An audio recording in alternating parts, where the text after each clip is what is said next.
Fisk, renowned writer and commentator on Middle Eastern affairs for the UK newspaper The Independent, has had lots of experience in the region. Mr. Fisk, they're a fairly harrowing account of what life is like on the ground. Now, I interviewed you for Aljazeera on December the 29th, when just a few days after this thing all kicked off.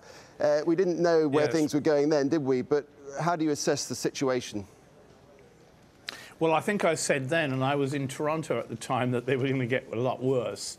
And unfortunately, I was right. Look, there's two points of view on this. One is that the Israelis have 6 days left to accomplish this impossible mission, whatever they think their mission is, because then Barack Obama is going to be inaugurated as President of the United States.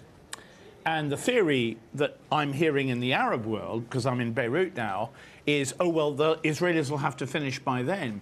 There is another theory, however, which is the Fisk theory, that they don't, that they can carry on and confront, at the right beginning of the Obama presidency, the Israeli-Palestinian conflict, and Israel is going to win. So that from the very start, I mean, I don't think it will win, I don't think Hamas will either, but from the very start, Obama is going to be faced with his preposterous Secretary of State, Hillary Clinton, forgive me for being so frank, with fait accompli. Israel is fighting the war on terror on behalf of the United States. Is Obama ready to challenge that ridiculous and preposterous thesis at the very beginning of his presidency? This is the issue which we're going to come up against. This is going to be the news story. Whether the networks realize that or not, I don't know. But this is going to be the news story in the next few days. Is there a possibility that Mr. Obama could take up this opportunity and call on Israel for a ceasefire, call on both sides for a ceasefire? Oh, he'll call on everybody for a ceasefire, and he'll call on both sides to exercise restraint. That's what the Americans always do when the Israelis and the Lebanese, or the Hezbollah and the Israelis, are fighting it out. You know, it's a bit like, I'm sorry to say this, it's a bit like listening to a cassette. Every time there's a war between Arabs and Israelis, the language is exactly the same. The Arab League will hold an emergency summit. There'll be a committee formed. The Israelis will listen to the Americans, but they'll go on to the end in rooting out world terror. What was it Ehud Barak said the other day? We will go on to the bitter end. The Israelis have been going on to the bitter end in 78 in Lebanon, in 82 in Lebanon, in 93 in Lebanon, in 96 in Lebanon, in 2006 in Lebanon.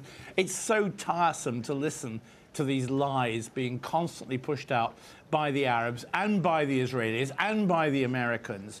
The issue is that the Palestinians of Gaza, and this is the real story, do not come from Gaza.